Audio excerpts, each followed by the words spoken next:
Baik, terima kasih. Selamat siang, selamat sore, selamat malam teman-teman. Assalamualaikum warahmatullahi wabarakatuh.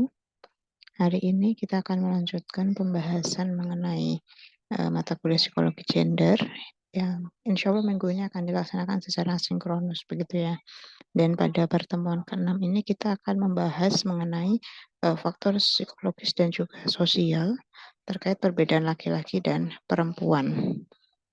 Nah, pada bahasan ini kita akan membahas dua hal.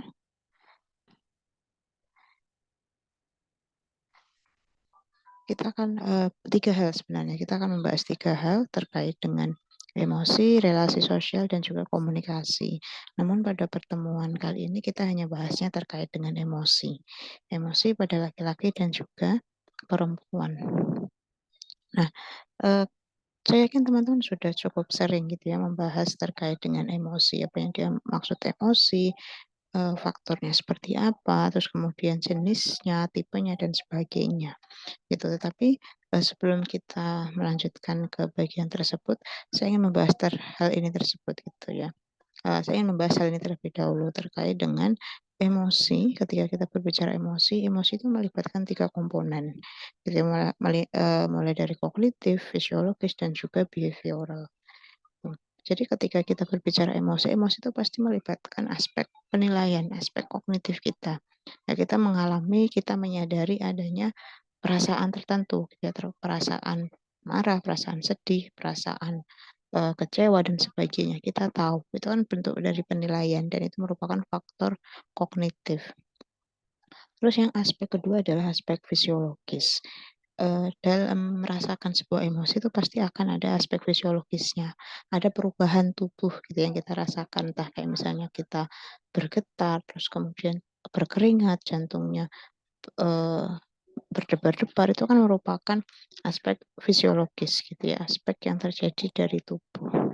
Terus yang terakhir adalah behavioral. Kalau behavioral ini adalah berupa perilaku yang tampak yang mungkin kita bisa menilainya dari ekspresi emosi, ekspresi yang kita lakukan gitu. Kayak misalnya ketika orang marah dia akan teriak-teriak. Nah, dia teriak-teriak inilah bentuk dari komponen behavioral atau komponen perilaku. Atau misalnya ketika orang sedih dia akan menangis, dia akan terisak-isak. Nah, itu adalah aspek atau komponen perilakunya. Ini adalah 6 emosi dasar gitu ya. Emosi dasar yang dimiliki oleh semua manusia gitu, kayak misalnya marah, muak, takut, bahagia, sedih, dan terkejut. Itu adalah emosi dasar. Nah, eee, dalam emosi itu sebenarnya ragamnya akan sangat banyak gitu, kayak misalnya, eee, ada yang namanya orang, apa namanya, Eee, kecewa gitu ya, kecewa itu berarti ada marahnya juga, ada muaknya gitu. Jadi masing-masing emosi ini bisa jadi saling, bertemu, saling mempengaruhi satu sama lain dan memunculkan bentuk emosi yang lain, kayak gitu. Tetapi secara basic keenam emosi inilah yang disebut sebagai emosi dasar. Nah, kalau tadi emosi, kalau yang ini adalah bentuk atau wujud dari ekspresi emosi, itu ekspresi yang kita keluarkan atau tadi ya perilaku yang kita tampakkan untuk menunjukkan bahwa seseorang itu merasakan emosi tertentu. Kayak misalnya, ketika orang, sedih dia akan menangis. Nah, menangis inilah bentuk dari ekspresi emosi kesedihan. Atau orang ini akan teriak-teriak atau dia wajahnya akan, eee, memerah dan apa ya, cemberut gitu ya, itu berarti dia menunjukkan sedang mengalami kemarahan atau dia sedang marah. Terus ada orang yang tertawa, ada orang yang tersenyum, itu berarti dia adalah menunjukkan ekspresi kebahagiaan, semacam itu. Atau mungkin juga ada beberapa contoh yang lain gitu ya, yang bisa kita gunakan untuk, mengaitkan antara emosi dan juga ekspresi emosi. Kayak misalnya ketika orang, terkejut, dia akan menunjukkan ekspresi wajah yang apa ya, kayak melongo gitu ya, melongo, terus kemudian dia mungkin juga akan, eee, apa namanya, dia akan melompat gitu ya, melompat melompat dari untuk menunjukkan ekspresi terkejutnya. Nah, ini adalah beberapa fungsi gitu ya dari ekspresi emosi. Jadi ketika kita mengekspresikan emosi itu bukanlah sesuatu yang, eee tidak berguna gitu ya, tetapi itu ada fungsinya. Nah, di sini ada 4 fungsi dari ekspresi emosi. Yang pertama adalah katarsis, yang kedua adalah pelepasan tegangan, yang ketiga adalah suatu bentuk komunikasi, yang keempat digunakan untuk memanipulasi orang, gitu ya. Nah, kalau katarsis ini bisa kita artikan sebagai pelepasan emosi, gitu ya, pelepasan mood, pelepasan emosi gitu ya. Katarsis itu kayak misalnya ketika kalian marah gitu ya, kalian memendam perasaan marah, terus kalian teriak-teriak atau kalian banting-banting barang misalnya, itu kan adalah bentuk dari katarsis, pelepasan emosi, rilis emosi. Sementara kalau pelepasan tegangan mungkin mirip gitu ya, sama-sama pelepasan juga, tetapi kalau yang pelepasan tegangan itu lebih kepada tegangan secara fisik. Gitu ya. Kalau katarsis tadi adalah pelepasan emosinya, sementara kalau pelepasan tegangan ini berupa pelepasan fisiologisnya, tekanan-tekanan fisiologisnya gitu. Karena kalau misalnya kita lagi emosi itu kan pasti jantung kita berdebar, kita berkeringat dan sebagainya. Ada fungsi fisiologis yang di sana dia sedang aktif gitu ya. Nah, ketika kita melakukan ekspresi emosi, semua itu akan rilis gitu. Dan itu nanti akan menjadi fase normal kembali. Nah, terus yang berikutnya adalah komunikasi. Komunikasi ini digunakan untuk berkomunikasi. Itu kayak misalnya eh, ketika orang marah gitu ya, orang marah mungkin dia akan tidak ingin diganggu gitu, dan dari kita menunjukkan ekspresi kemarahan, kita sudah bisa memberitahu orang bahwa saya tidak ingin diganggu gitu, atau dia sedang mengalami suatu permasalahan yang membuat dia marah gitu ya. Itu adalah wujud komunikasi. Atau misalnya gini, salah satu bentuk ekspresi emosi itu adalah diam. Ya, diam itu bisa digunakan sebagai bentuk ekspresi emosi. Nah, kayak misalnya ketika orang tua kalian atau ibu kalian lagi marah, itu kan biasanya tiba-tiba diam. Nah, kalian sudah tahu bahwa ketika ibu kalian diam itu berarti dia sedang marah, ya. Atau misalnya ketika kalian eh, menangis, gitu ya, menangis itu adalah suatu bentuk ekspresi emosi juga gitu yang bisa kita gunakan untuk komunikasi bahwa oh, dia sedang bersedih atau dia sedang mengalami masalah yang cukup berat gitu ya, yang membuat dia pada akhirnya menangis gitu ya. Itu adalah bentuk komunikasi. Terus memanipulasi orang lain. Ekspresi emosi itu juga bisa digunakan untuk memanipulasi orang lain gitu. Kayak misalnya kalian ingin ada orang itu bersimpati sama kalian. Hingga pada akhirnya kalian bercerita sebuah kesedihan dan sebagainya gitu ya, dan kalian akan menambah dengan menunjukkan kesedihan tersebut melalui menangis gitu. Nah, menangis ini digunakan untuk memanipulasi orang agar orang tersebut bersimpati. Padahal sebenarnya mungkin kalian tidak mengalami permasalahan tersebut, tetapi untuk mendapatkan simpati orang lain kalian memanipulasi orang tersebut gitu ya. Atau misalnya kalian eh, pura-pura marah gitu ya, pura-pura marah untuk menunjukkan eh, orang itu menjadi takut sama kalian. Ya, itu adalah bentuk cara yang bisa yang merupakan juga fungsi dari ekspresi emosi gitu ya. Tetapi perlu untuk ditekankan juga bahwa fungsi yang terakhir ini bisa jadi adalah fungsi yang sifatnya negatif gitu ya. Karena ini bisa dimanfaatkan oleh orang untuk hal-hal yang tidak baik. Nah, selanjutnya terkait dengan ekspresi emosi. Jadi ekspresi emosi itu sebenarnya seragam atau berbeda sih, sifatnya universal atau cultural based gitu ya. Um, Sebenarnya banyak perdebatan terkait dengan apakah ekspresi emosi ini sifatnya universal ataukah tidak gitu ya. Dan sudah banyak studi yang melakukan penelitian terkait dengan hal ini gitu. Nah, ada beberapa studi yang menemukan bahwa ekspresi emosi yang sifatnya wajah, tarikan otot pada wajah itu sifatnya universal gitu. Jadi ketika orang marah itu bagian-bagian tertentu dalam otot wajah ini akan bergerak gitu, dan itu akan menunjukkan ekspresi wajah tertentu. Nah, itu seragam, universal artinya di semua negara, di semua wilayah itu akan sama. Tetapi ada juga ekspresi-ekspresi emosi yang sifatnya berbeda. Berbeda dalam artian ini sangat dipengaruhi oleh budaya sendiri. Gitu. Kayak misalnya ekspresi kemarahan dalam bentuk diam gitu ya. Itu ada di masyarakat-masyarakat Indonesia atau masyarakat-masyarakat yang kolektivis gitu. Sementara kalau di masyarakat-masyarakat yang mereka lebih ekspresif dalam memperlihatkan atau melampiaskan emosi seperti di Amerika dan sebagainya, eee, ekspresi diam untuk menunjukkan kemarahan itu tidak banyak terjadi, gitu ya. Atau misalnya ketika orang, eee, malu atau ketika orang, eee, apa namanya, sedih dan sebagainya. Nah itu ekspresi emosinya akan beda-beda gitu, ekspresi emosi dalam berupa perilaku itu akan berbeda. Tetapi ketika itu berkaitan dengan mimik wajah atau tarikan otot dalam wajah itu sifatnya cenderung universal.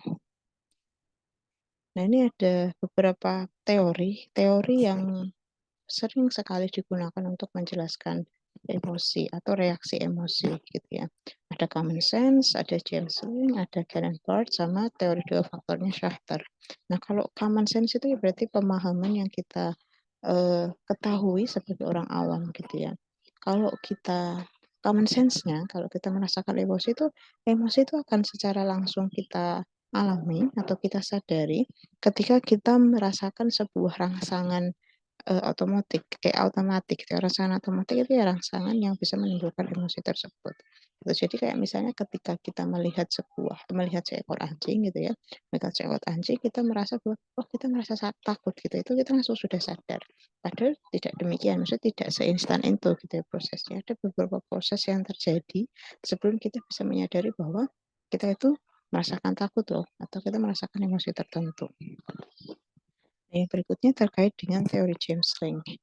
Nah, kalau teori James Lange ini, eee, emosi itu terjadi ketika ada persepsi rangsang visceral, gitu ya. Ada, eee, ada pengalaman sadar secara fisiologis gitu. Jadi ketika orang melihat sesuatu stimulus yang menimbulkan emosi, orang tersebut itu akan merasakan, rangsangan secara fisiologis. Gitu. Jadi kayak misalnya jantungnya berdebar atau misalnya keringatnya bercucuran, terus kemudian orangnya itu gemetaran dan sebagainya, itu kan rangsang fisiologis. Nah, ketika kita merasakan rangsang fisiologis tersebut, kita artikan sebagai rasa takut atau misalnya rasa marah dan sebagainya. Kita artikan rangsang fisiologis tersebut itu sebagai wujud emosi tertentu. Itu menurut teori James Lange. Jadi kalau teori James Lange ini sangat fisiologis dan sangat biologis sekali gitu, karena ketika orang merasakan sebuah stimulus, stimulus tersebut akan menimbulkan perubahan pada fisik, terutama fisik fisik apa ya, otot-otot fisik yang sifatnya periferal gitu ya, yang menimbulkan apa, eee, jantung berdebar dan sebagainya tadi, dan dari perubahan fisiologis inilah yang kita artikan sebagai bentuk emosi, seperti itu.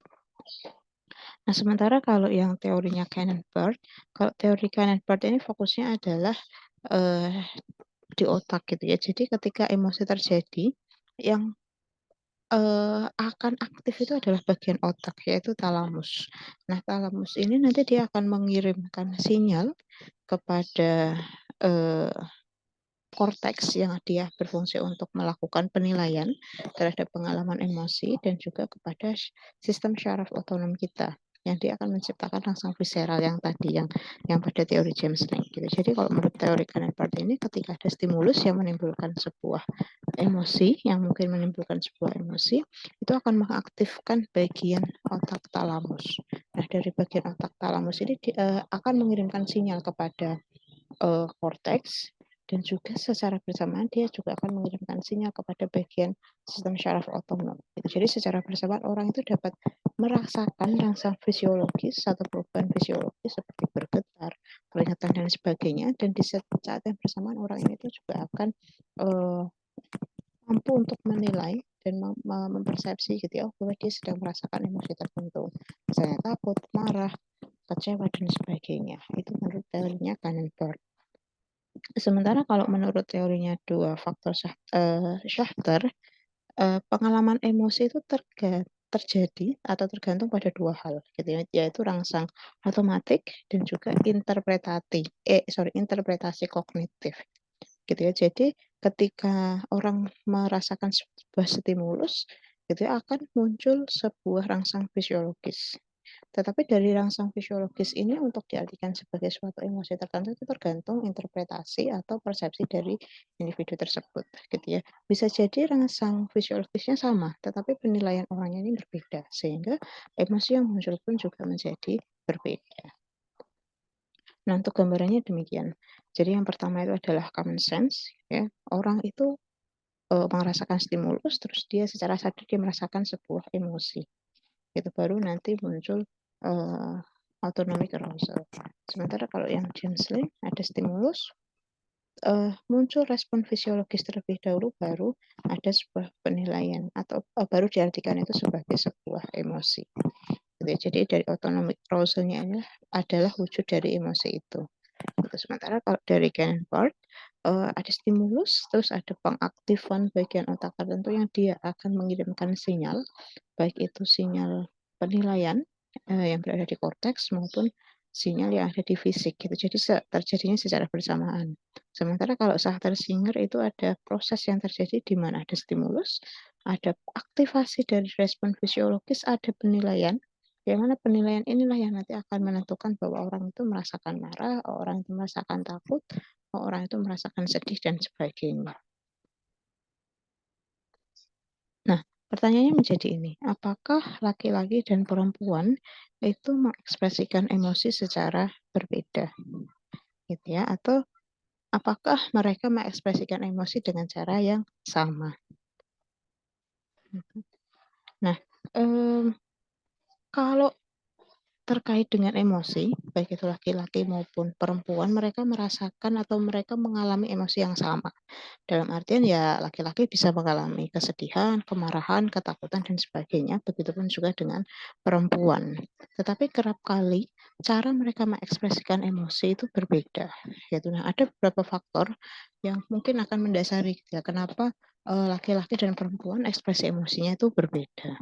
Nah, kita bahas dulu yang pertama terkait dengan menangis. Nah, kalau menangis sendiri ini merupakan sebuah respon yang terjadi ketika orang-orang itu mengalami suatu kejadian yang emosional. Itu kayak misalnya ketika dia uh, sedang tiba-tiba dapat hadiah gitu, atau orang itu baru diwisuda, atau orang itu uh, apa namanya menikah, atau orang itu misalnya bentuk-bentuk emosi kejadian emosional sifatnya sedih misalnya.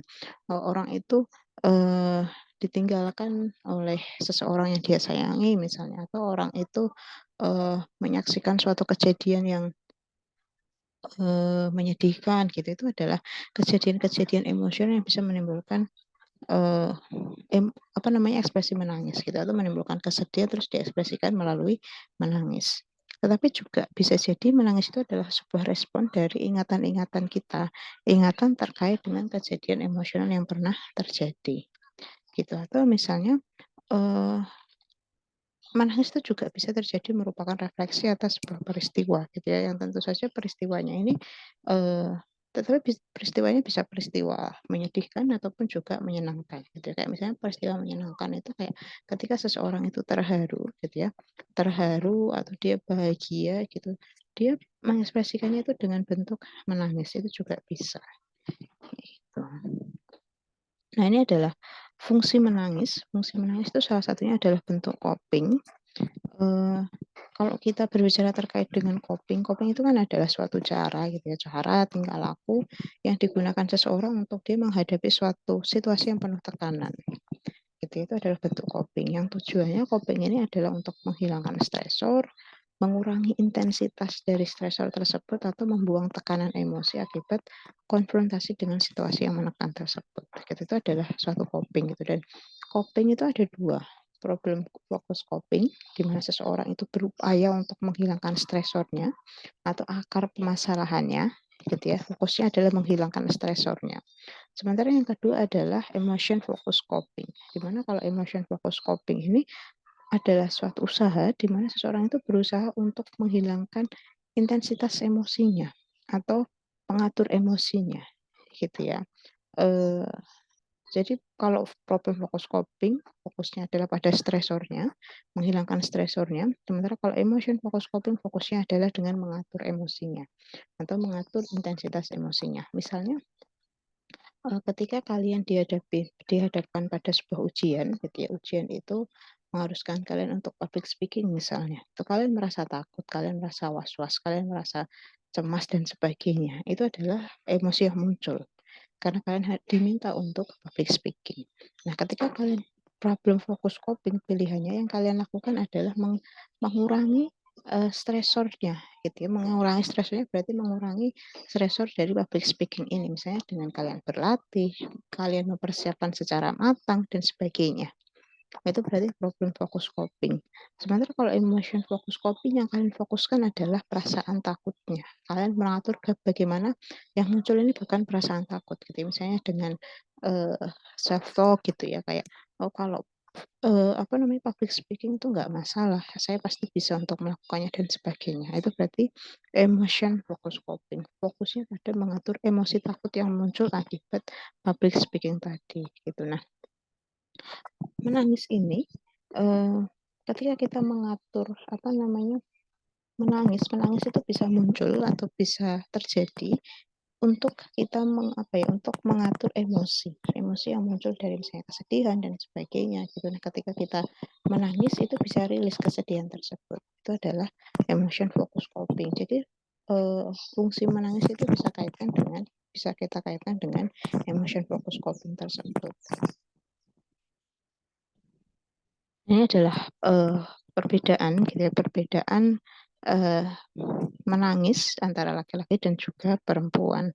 Di mana kalau laki-laki itu biasanya menangis karena ada peristiwa positif gitu ya, karena kehilangan ataupun karena dapat penghargaan. Sementara kalau perempuan itu terjadi karena peristiwa konflik gitu, kayak misalnya pertengkaran atau misalnya eee, pertentangan dan sebagainya, itu juga bisa menimbulkan konflik. Sementara mungkin kalau peristiwa konflik pada laki-laki itu munculnya bukan menangis gitu ya, tetapi mungkin lebih ke berupa agresi. Tapi apakah perempuan bisa, menangis juga ketika dia kehilangan atau dia mendapat penghargaan gitu ya? Bisa. Itu kayak misalnya ketika kehilangan orang yang, kita sayangi gitu, kita juga pasti akan menangis gitu ya sebagai perempuan. Nah, secara intensitas, nah itu yang cukup terlihat gitu ya perbedaannya. Di mana kalau laki-laki itu menangisnya itu jarang dan mungkin ketika menangis itu singkat, sementara kalau pada perempuan itu terjadinya lebih sering dan juga biasanya durasinya juga lebih lama. Itu sementara kalau tujuan dari eh, menangis sendiri kalau pada laki-laki itu bisa sebagai bentuk katarsis, pelepasan tegangan dan juga komunikasi. Sementara kalau pada perempuan ditambahi sebagai manipulasi. Itu jadi perempuan-perempuan itu biasanya menggunakan tangisannya atau air matanya itu untuk memanipulasi orang lain, kayak gitu ya. Nah, sementara kalau pada laki-laki biasanya strategi copingnya itu lebih kepada problem fokus coping. Jadi dia lebih fokus pada akar permasalahannya. Sementara kalau perempuan itu lebih kepada emotion focus coping dan juga mencari dukungan. Gitu. Makanya perempuan itu lebih sering untuk menangis karena dia untuk berusaha untuk emotion focus coping. Nah, ini pertanyaan selanjutnya gitu ya. Kenapa terdapat perbedaan gender dalam menangis antara laki-laki dan juga perempuan? Nah, di sini akan ada dua hipotesis yang bisa menjelaskan hal tersebut gitu ya. Yang pertama terkait dengan hipotesis sosialisasi. Gitu ya. Jadi laki-laki dan perempuan itu disosialisasikan dengan cara yang berbeda ketika menghadapi sebuah situasi atau tekanan. Gitu ya, yang kita sebut sebagai peran gender. Itu kayak misalnya ketika ada suatu permasalahan, laki-laki itu nggak boleh nangis loh, karena laki-laki itu harus menjadi kuat gitu ya. Laki-laki itu harus nggak boleh nangis loh, karena itu bisa menunjukkan sebuah kelemahan gitu ya, sehingga pada akhirnya laki-laki akan menjadi jarang menangis. Sementara kalau pada perempuan sebaliknya, ya, perempuan itu boleh untuk mengekspresikan kesedihannya, untuk mengekspresikan kelemahannya dan sebagainya gitu ya, sehingga pada akhirnya perempuan itu lebih banyak menangis dibandingkan dengan laki-laki gitu. Terus hipotesis yang kedua adalah hipotesis struktural, di mana perbedaan jenis kelamin dalam hal coping tadi ya, di mana kalau perempuan itu lebih kepada emotion focus coping, kalau laki-laki itu lebih kepada problem focus coping. Nah, itu terjadi karena perbedaan tekanan situasi yang dihadapi oleh laki-laki dan perempuan.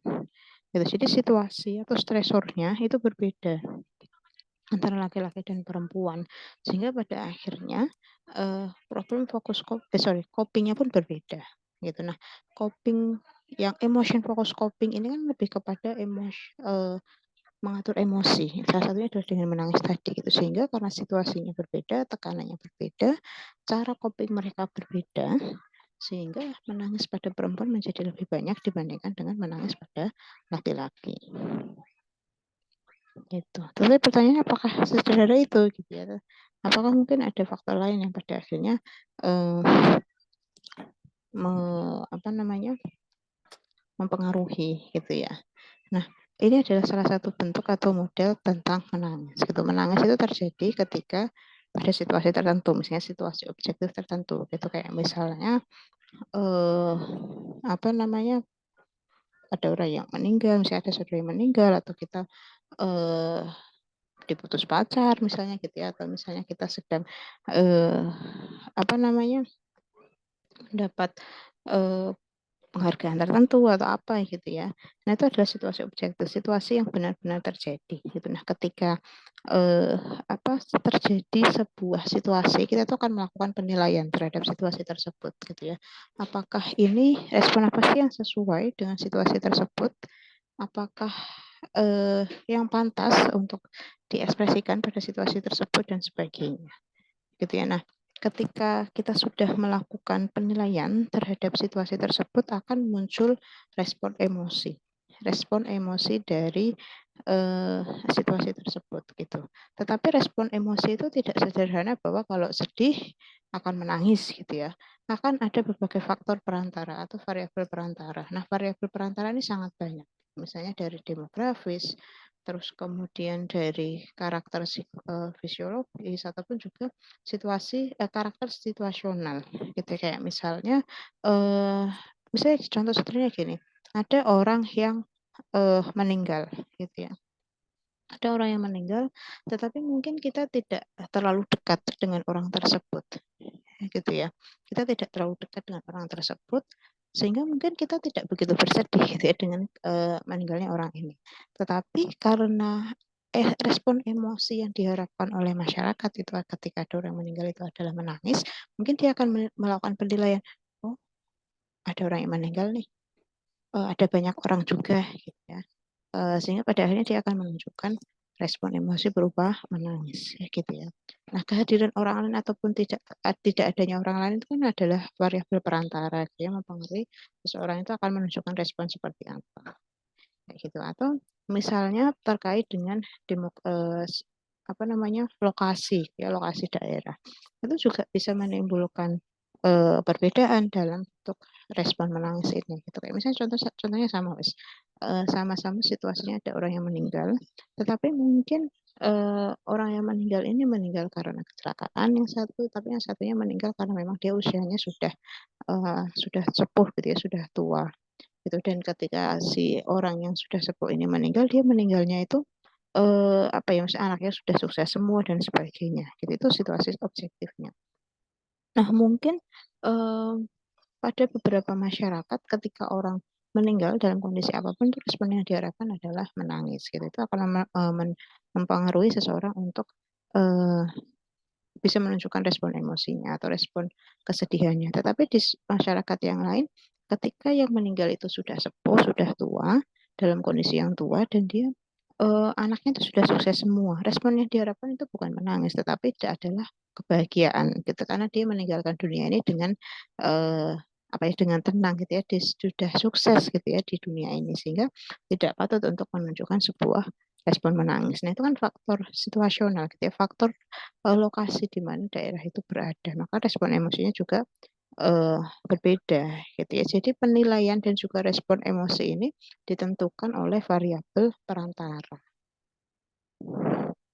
Nah, ini adalah beberapa ragam stresor pada perempuan dan juga laki-laki yang mungkin nanti menyebabkan kopinya berbeda gitu. Kayak misalnya ketika seorang perempuan itu stresornya misalnya takut akan hubungan yang dingin, takut dianggap tidak menarik, takut bertindak asertif dan sebagainya gitu ya, atau takut tidak menjadi tidak bisa menjadi pengasuh dan sebagainya. Itu adalah stresor-stresor yang dimiliki oleh perempuan. Sementara kalau pada laki-laki misalnya kayak ketidakcakapan fisik, ekspresif secara emosi gitu ya, memiliki posisi yang lebih rendah dari perempuan, terus kayak merasa inferior, terus juga merasa tidak bisa menunjukkan kinerja secara maksimal. Itu adalah beberapa stresor yang dimiliki oleh laki-laki dan perempuan gitu ya. Nah, stresor ini base-nya adalah peran gender yang ada di masyarakat. Gitu. Nah, dari perbedaan stresor ini yang tadi saya sampaikan gitu ya, pada akhirnya coping yang mereka pilih itu pun juga akan berbeda. Nah, perbedaan coping ini bisa disebabkan oleh perbedaan sosialisasi yang dimiliki atau yang diberikan oleh masyarakat. Gitu. Nah, ini beberapa riset gitu ya, riset yang hmm, bisa menjadi dasar biologis terkait dengan perbedaan gender dalam menangis. Gitu. Riset ini dilakukan pada bayi yang dia baru lahir. Gitu. Nah, pada diri seseorang itu ada hormon yang namanya hormon prolaktin.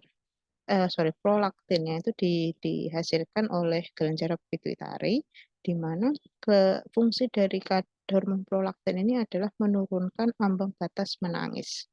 Gitu ya. Jadi ambang batas itu kayak threshold ya threshold gitu ya, seseorang itu akan menangis atau enggak. Nah, eh, pada kadar plasma ini, kadar hormon prolaktin ini pada laki-laki dan perempuan itu berbeda gitu ya, selama usia subur. Nah, perbedaan eh, menangis antara laki-laki dan juga perempuan itu terjadi ketika masa pubertas. Masa pubertas itu kan bisa dibilang masa-masa seorang individu itu baru memasuki usia subur gitu ya. Usia subur secara reproduksi. Nah, pada masa pubertas ini, kadar prolaktin pada anak perempuan itu meningkat ya. Dan tadi disebutkan gitu bahwa ketika kadar prolaktin ini meningkat, maka ambang batas seseorang untuk menangis itu menjadi lebih rendah. Gitu. Sehingga sederhananya ketika kadar ini naik, seseorang itu akan sangat mudah sekali untuk menangis. Gitu. Makanya tidak heran perempuan itu gampang sekali gitu ya untuk menangis, untuk mengekspresikan sesuatu itu dengan menangis gitu ketika sedih gitu ya, sedih mungkin hal simpel gitu ya, tetapi itu bisa membuat orang sangat mudah untuk menangis, terutama perempuan gitu. Nah, salah satu penyebabnya adalah kadar prolaktin ini. Nah, ini adalah ekspresi emosi yang kedua, yaitu berupa kecemasan dan depresi. Nah, pertanyaannya adalah apakah benar gitu ya bahwa seorang perempuan itu lebih mudah cemas dan juga lebih banyak mengalami depresi dibandingkan dengan laki-laki. Nah, cemas sendiri itu adalah merupakan pengalaman subjektif yang terdiri atas perasaan tidak nyaman, terus kemudian juga merupakan persepsi seorang individu atas respon-respon tubuh, kayak misalnya gemetar, terus kemudian eh, keringat bercucuran dan sebagainya, itu juga bisa dipersepsikan sebagai cemas. Dan juga cemas ini merupakan tingkah laku yang digunakan seseorang ketika dia ingin melarikan diri atau menghindari suatu permasalahan. Gitu ya. Salah satu responnya adalah dengan cemas tersebut. Gitu. Nah, secara empiris ditemukan bahwa perempuan itu secara verbal dan non verbal itu lebih takut gitu ya dalam menunjukkan rasa lebih ekspresif dalam menunjukkan rasa takut gitu ya. Kayak misalnya ketika seorang perempuan itu merasakan ketakutan tertentu, dia tuh baik verbal itu kan secara ucapan gitu ya, secara ucapan maupun non ucapan, secara fisik gitu ya, dia akan lebih ekspresif. Jadi kayak misalnya ketika dia gemetar, terus bercucuran dan sebagainya itu akan lebih intens terlihatnya dibandingkan dengan laki-laki. Gitu. Sehingga dan berikutnya juga perempuan itu lebih sering menangis, terus kemudian ketika takut dia juga akan lebih intens menggigilnya dan sebagainya. Dan dalam mengekspresikan kesedihan, perempuan itu lebih lama. Gitu. Dan ketiga hal ini kerap kali itu diidentikan dengan kecemasan ataupun depresi. Gitu ya, kayak rasa takut, rasa uh, kesedihan yang berlama-lama, terus kemudian respon fisik yang menggigil dan sebagainya, itu kerap kali dikaitkan dengan kecemasan dan juga depresi.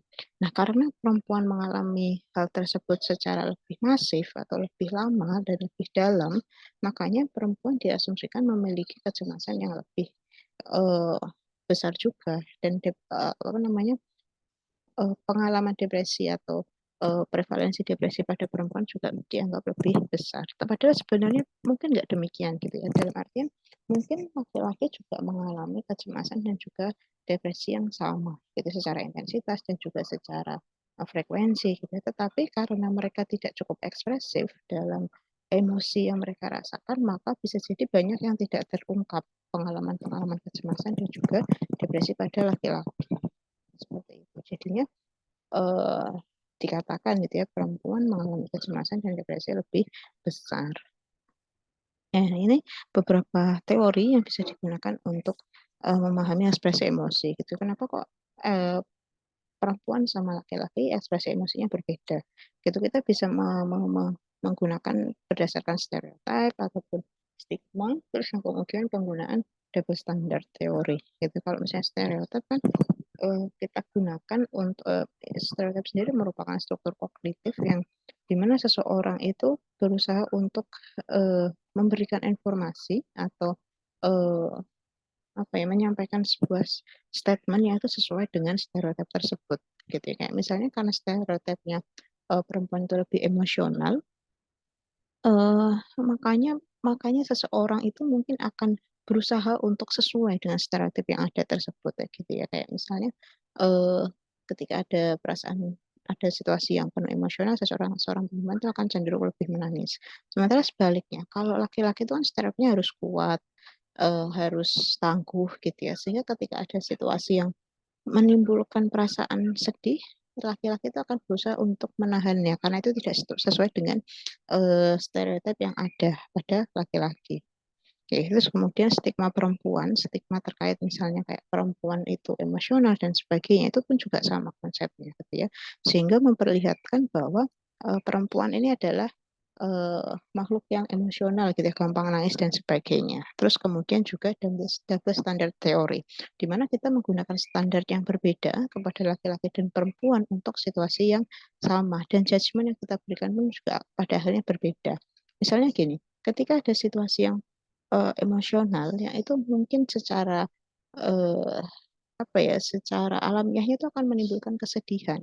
Tetapi kesedihan ini kita terima pada perempuan ketika dia mengekspresikan kesedihannya dengan menangis. Tetapi kesedihan ini tidak kita terima pada laki-laki ketika dia mengekspresikan kesedihannya dengan cara menangis. Jadi kita menetapkan standar yang berbeda gitu pada laki-laki dan perempuan gitu. Dan penetapan standar yang berbeda ini juga dipengaruhi oleh stereotip, peran gender, masyarakat dan sebagainya, kayak gitu. Nah, saya rasa demikian untuk materi kita pada pagi hari ini. Jika ada pertanyaan, masukan, saran, atau apapun, teman-teman dapat menyampaikannya di forum diskusi yang ada pada Sidia. Demikian dari saya. Terima kasih. Salam.